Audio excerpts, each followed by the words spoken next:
everyone. Hi, James. Welcome to BeerThralls Presents The Beer Protocol. I am James. I am drinking water. Boo! It's not water. It's virgin vodka. It's virgin vodka, yes. Technically, this is a virgin hurricane. It's basically fruit juice. I don't want to do this podcast anymore. Because I'm not drinking? Yeah, you No, ruined our because buzz. You tried to pass off a virgin hurricane. I know. So this is alcohol. This is a Vienna lager from Devil's Backbone. Relatively easy drinking. So good, yeah. And I'll just keep upgrading the alcohol content. I'm drinking mezcal. By the way, that's Jake. That's Matt. All right. Hi. So, Point. let's talk about hi. Nick. Let's talk about Nick Fury again. Woo! So Nick Fury is a fan of, or a fan of Nick Fury. Nicholas J. Fury Jr. is the leader of SHIELD. I almost said the American spy agency SHIELD, but it's pretty international at this point in the comics. It's a little bit larger than that. Yeah. Nick Fury is a part of a new vanguard of new model design space in that he is a proud parent of a group of grunts, the SHIELD agents. So, I'll put that down. No one cares. Those aren't SHIELD agents, sir. Those are hand ninjas, and we don't care about them right now. Their time is later. Let's talk about Criminal Syndicate. So anyway, he's a four threat character, which means he's gonna do some stuff on the table. With 6 stamina, a medium move, size 2, he has 4 physical, 3 energy, and 4 mystic defense. That is a good stat line. That's really fucking good. 6 stamina with 4s and 3s is a good, solid defense. He's not especially sturdy. Considering he's just a dude. Yeah, he's a dude with access to all of the best of S.H.I.E.L.'s tech. Cable is allowed to have a force field. Nick Fury could have sprung for a force field. Yeah, and I mean, he's Samuel L. Jackson. All right. Just the power motherfucker will just deflect bullets. So let's talk about his... James, honest question. Do you think Nick Fury operates with something as pedestrian as a budget? I'm sure. No. I'm sure he doesn't, but I'm also sure he's like the CEO of a company who just buys computers and then tells accounting to figure out how to do it. Yeah. That's not how accounting works. Iron Man funds his own superheroics as the leader of a multi-billion-dollar company. Nick Fury funds his heroics with billions of other people's money, which is even more bottomless than just your own money. Exactly. A government budget is bottomless. And since he's got this huge budget, he gets his own gun called the Fury Special. It is a physical range 3, 5 dice, 0 cost attack. After the attack is resolved, this character gains a power with Pierce on Wild. Did you mouth 1 power or say 1 power out loud? 1 power. Okay. It's so not a real. It's a builder. What do you mean? It's a builder. It's a flat builder. It's 1 power. Builder and flat builder. It's 1 power. It's a flat builder with here. Pierce, so it'll guarantee you the 1 power plus your other power will get you 2, which will be important later, and it's a good chance of getting some damage. You want builder. Better builder. Knife. Range 2, 5 dice, 0 cost. After the attack's resolved, this character gains power equal to the damage dealt, and it has on Wild, Bleed, and Pierce. Okay, so the big difference between his builders: one is range 2 with full damage on power and the potential for Bleed. The other is range 3 with flat power per shot instead of based on damage. Small base? Indeed. Is one of them better? I don't know. Are you in range 2? Is he a small base? He's a normal base. Okay, so really, you're going to be using Fury Special, and you're going to be using Tactical Knife if you get a little too close. Yeah, I was going to say, don't ever spend one of Fury's actions to move. Yeah, so you can use the Tactical Knife. No. If someone moves up to you, like any of the nearly infinite number of people with range 2 attacks, stab them. Yeah. Okay. Lead from the front. He has range 3, physical, 7 dice on attack, cost 3, a nice cheap spender. After this attack is resolved, an allied shield agent's character within range 3 of this character may advance short towards the target. Then the shield agent's character may make a pistol's attack targeting that character. Okay, so there's a little bit to unpack here. We're going to go over the shield agent card in a hot minute, but for right now, the relevant detail is shield agents have pistols. It is a range 4, 4 dice physical attack. I think it has no special abilities. It's just a 4 dice physical attack. It's just a thing. So a 7 dice physical with a follow-up of a 4 dice physical if the agents are out and within 3 is pretty okay for 3. Like you could do a lot worse with 3 power than a 7 dice attack followed by a 4 dice attack.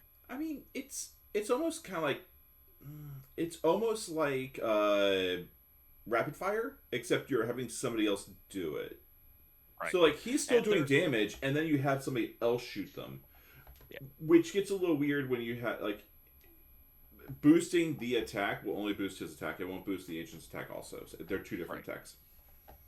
I think this is perfectly fine to just throw out there. It is range 3, so Fury is wanting to work at range 3. I feel like is his sweet spot. He doesn't have to get into like immediate melee with everyone.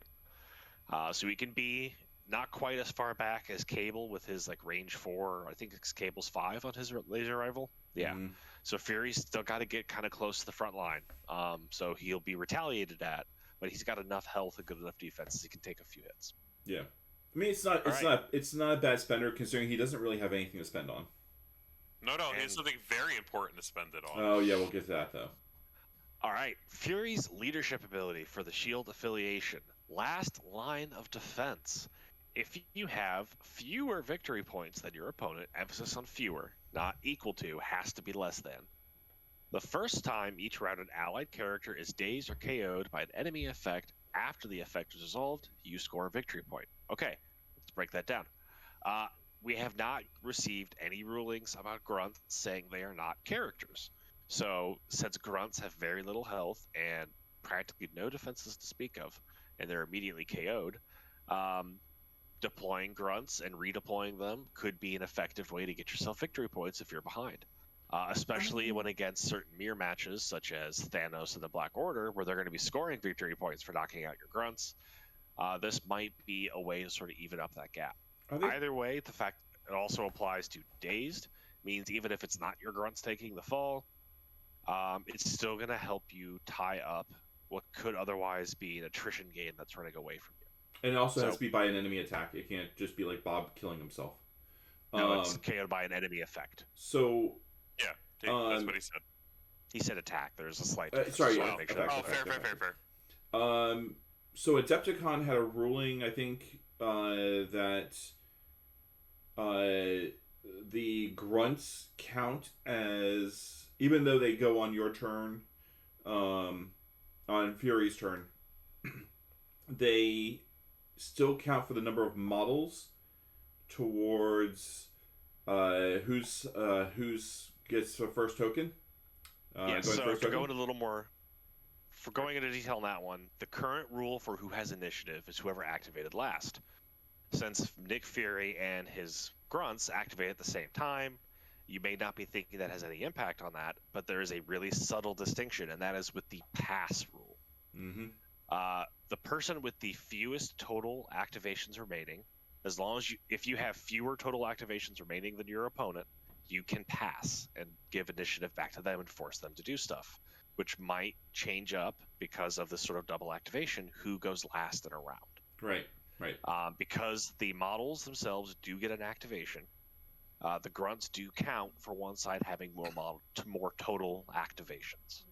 So this is a thing that comes up probably I'd say in a relatively narrow number of subcases, but it could lead to one person passing that Fury's controller didn't anticipate. Yeah. So just bear that in mind. All right. So it can mess with. It still can't result in one side taking 2 turns in a row. Right. That's kind of the really important thing. Okay, second half of his ability. If you have an equal number or more victory points, then your opponent, when an enemy character damages an allied character with an attack, not an effect, an attack, the allied character can spend 1 power. If it does, after the attack is resolved, the allied character may advance short towards the attacking character. So this is another kind of interesting attrition power where you get this mechanic has had a number of names over the years. Aggressive was what it was called in War Machine and Hordes. Crossbones has it innately. I want to say someone else has it innately as well. But this ability to move back after being attacked could help someone get onto a point. It could help someone get back onto a point after an attack pushes, moves them, or otherwise throws them, or controls them in some way. This can help Fury's shield agents and other assorted members of shield maintain sort of keeping the game tied up or maintain their lead, and sort of shut down some longer distance sort of control strategies. For example, Wakanda and Shuri are pretty negatively impacted by this. This offsets a lot of Shuri's control, if not all of it. And don't forget, this doesn't say that the attack has to move you, just as long as you were attacked. So it does help shut down some of the longer range people.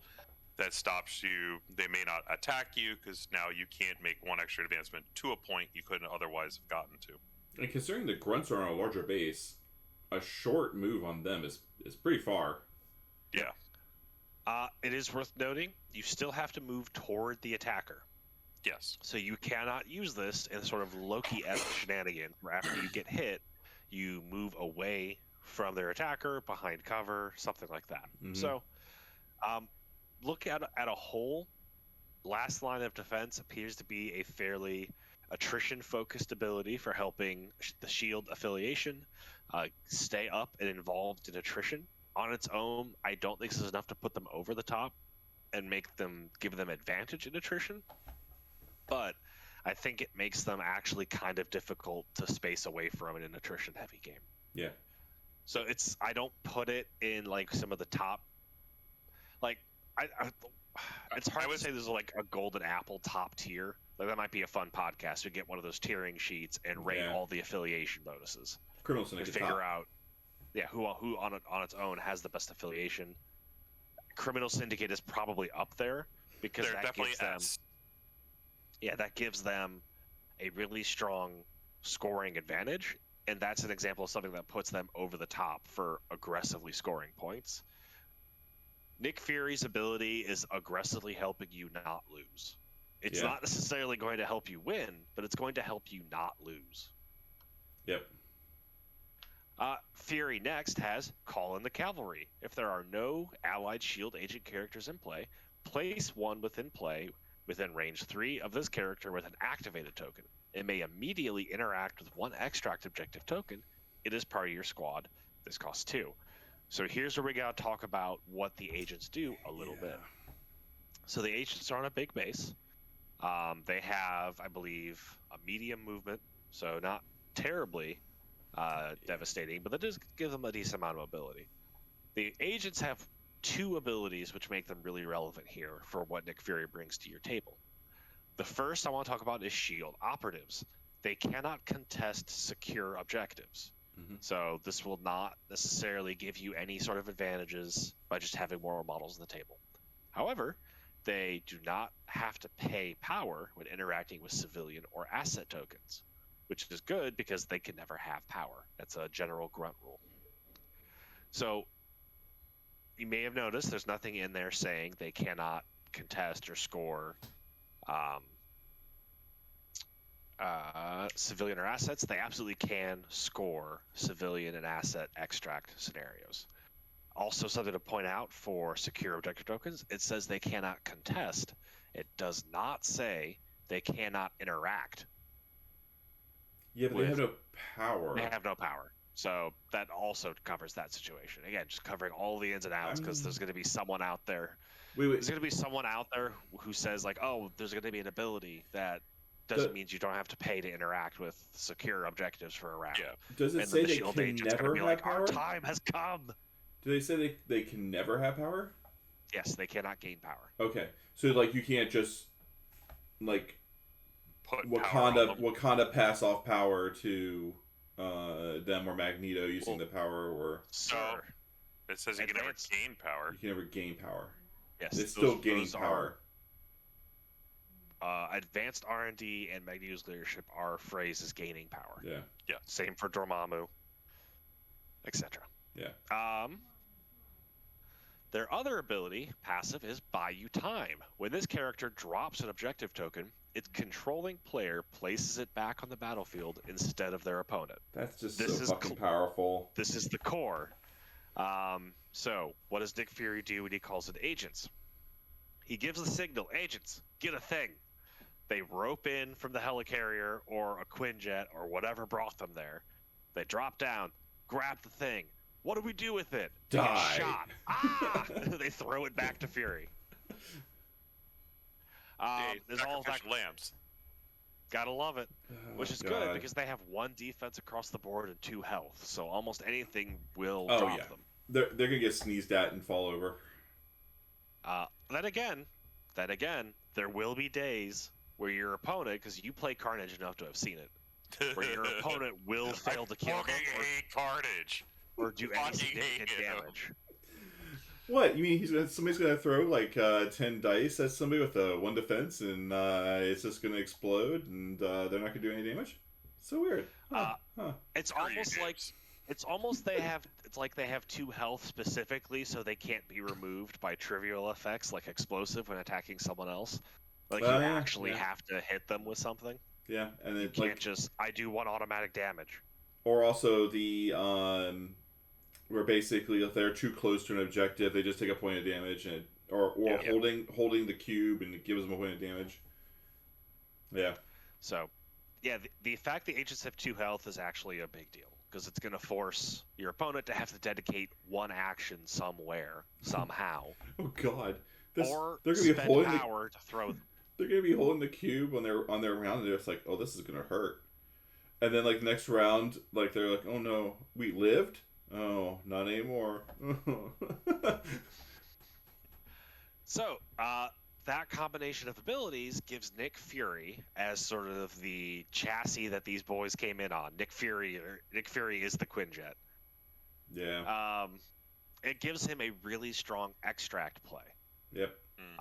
And I think is kind of unique for what a single model can bring to the table. Let's talk about the last power before we start getting into his how you can screw somebody's game over. Director of S.H.I.E.L.D. When an allied S.H.I.E.L.D. agent's character is within range 3 of this character, it may re-roll 1 of its attack or defense dice.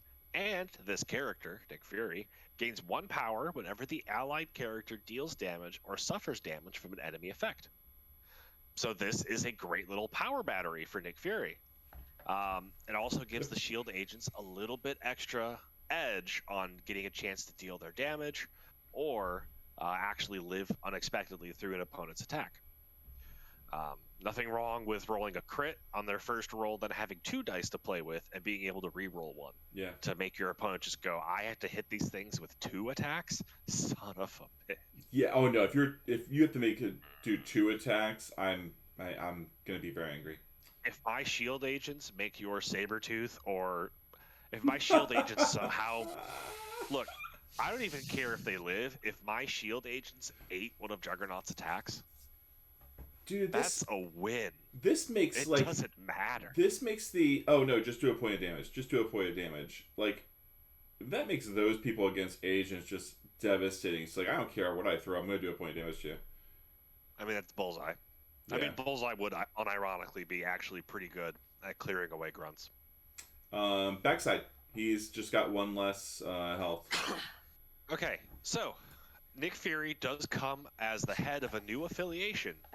So far, his affiliation, S.H.I.E.L.D., has a good number of people you'd expect. Black Widow, Hawkeye, Iron Man, but it also has She-Hulk, Taskmaster, War Machine, and the Winter Soldier getting his first honest-to-God affiliation. Taskmaster? Taskmaster is in S.H.I.E.L.D. Was he in S.H.I.E.L.D.? I'm going to have to look this up. Okay. He's worked for S.H.I.E.L.D. a few times. You got to remember, Taskmaster is a mercenary. He just jobs for lots of people. So with that kind of mix, this is a kind of an interesting thing where other than She-Hulk, you're looking almost entirely at 3 threat models. Yep. Very wide. 3-threat kind of utility-driven models. So I'm kind of curious. Finally, Hawkeye is in affiliation, and I could use him without just being like, I really should play this other person for the other synergies. Just use Hawkeye. Don't even think about it. Is it is it Iron Man or can it be Hulkbuster? It is regular Iron Man. Good. Which, good.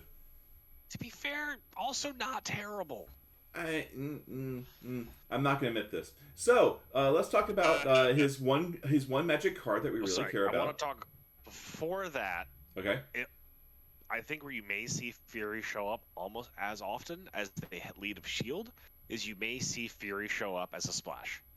I can see that. Because I would see you taking him in your criminal syndicate to handle the one thing you suck at dealing with. Dice. No, that's me. Oh, you don't handle asset tokens. I don't handle asset very well. Question for you: can you have multiple grunts on the table? So can I have Daredevil and Nick Fury? I gotta ask the thing I don't know off the top of my head. I believe no. I think you're only allowed to have one grunt of any kind on the table. I don't know if that's true. I know it's a hard limit of one grunt per parent. It is a hard limit of one grunt per parent. Yes. And I do not know. I know they've said that because Elektra and Daredevil share the hand ninjas, they do not both get a hand ninja on the table.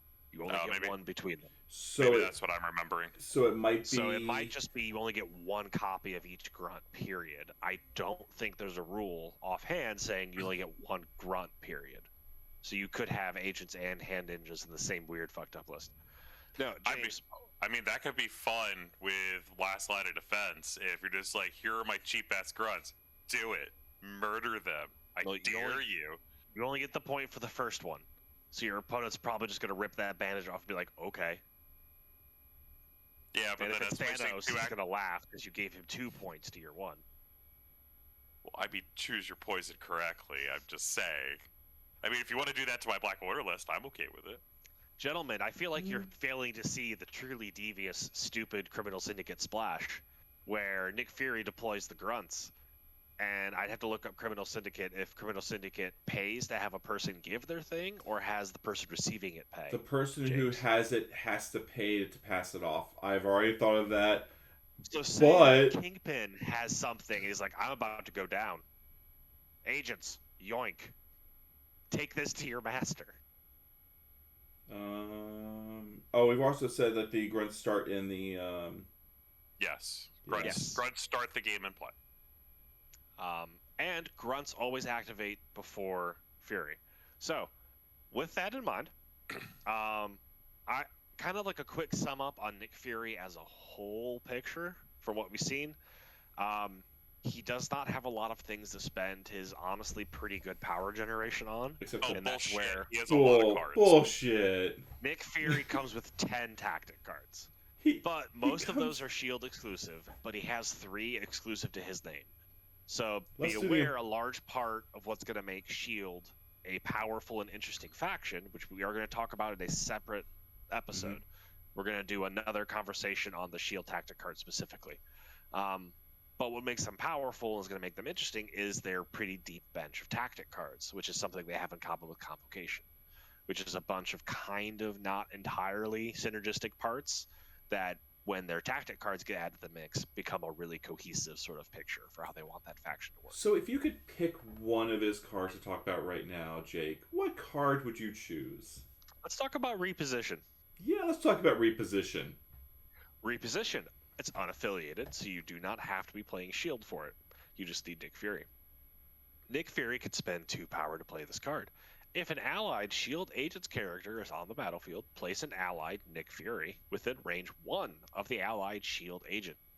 So, essentially, this is an infinite range teleport, where you move Fury from wherever he is to stand next to the Shield agents. It's not really. It's just a body double that he just pulls off the mask, and he's actually one of the agents. No, sir. Life Bottle Decoy is a separate card. Oh, great.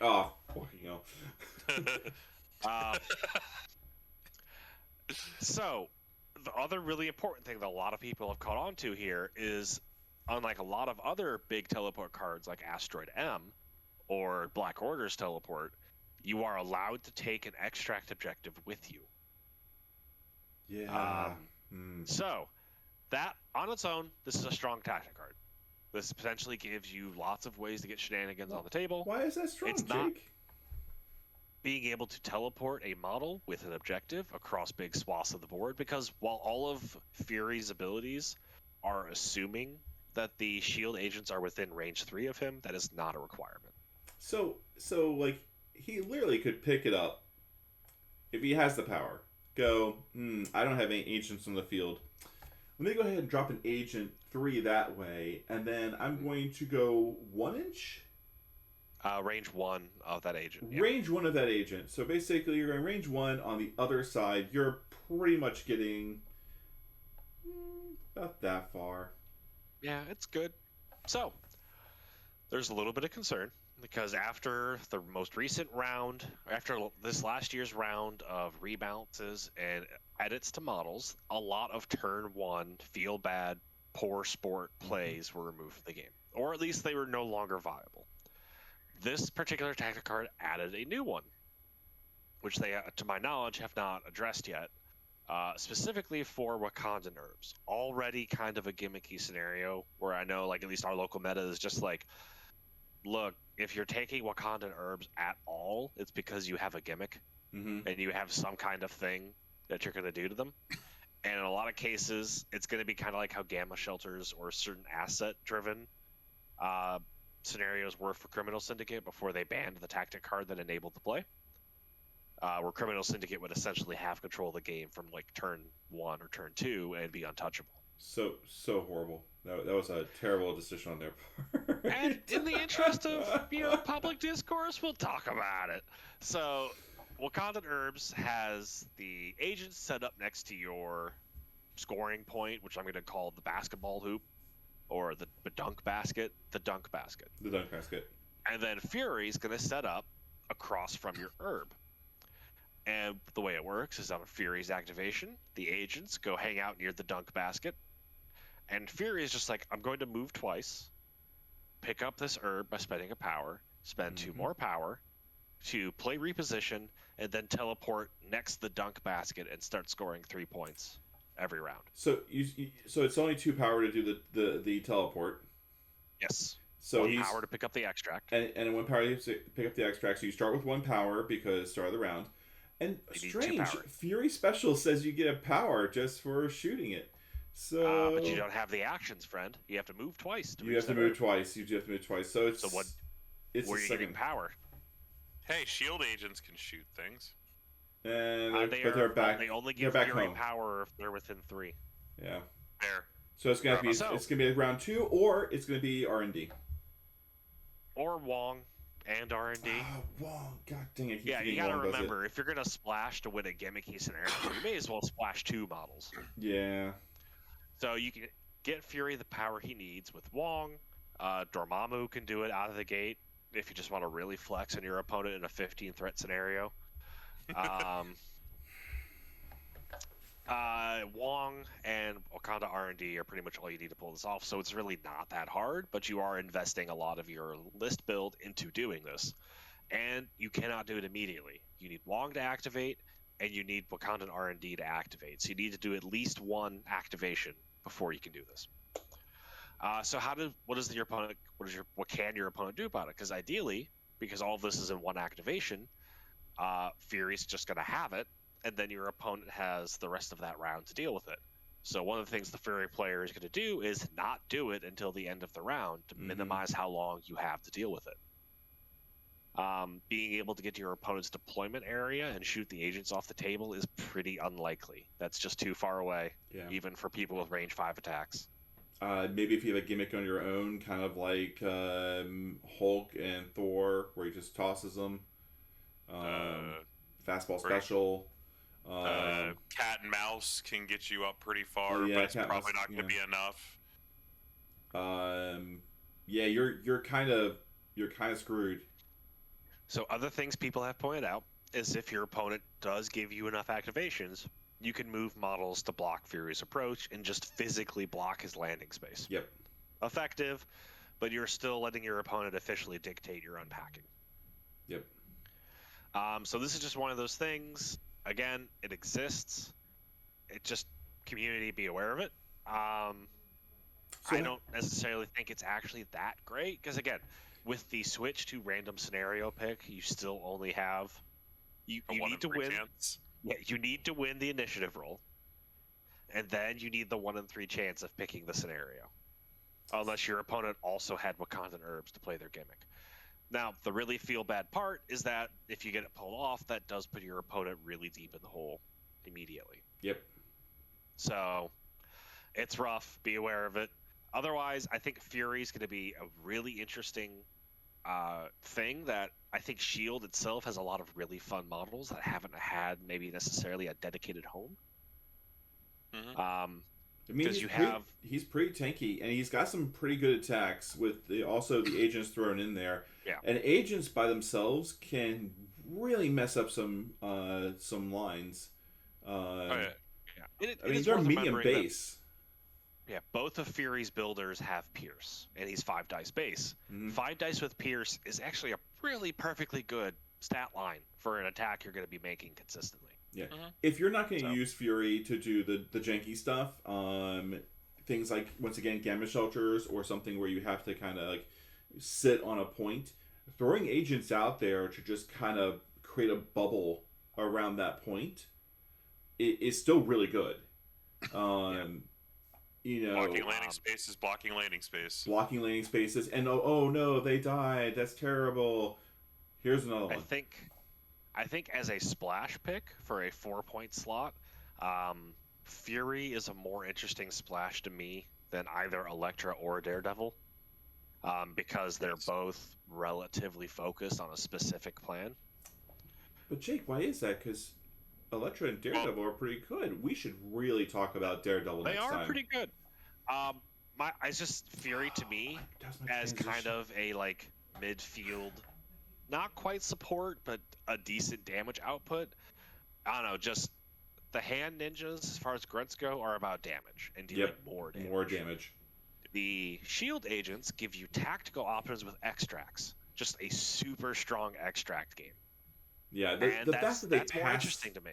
The fact that they pass off, like oh, I killed him, great. Oh, I get to choose where it lands, and now that in itself is so friggin' powerful, like with hammers.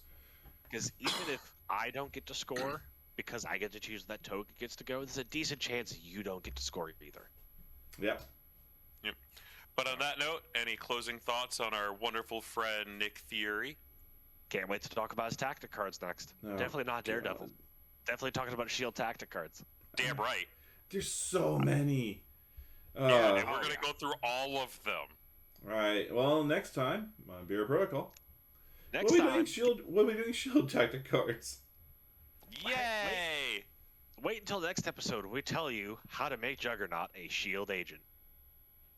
Yes, do it. Leave it a cliffhanger. Game off. Game off. James's face is amazing.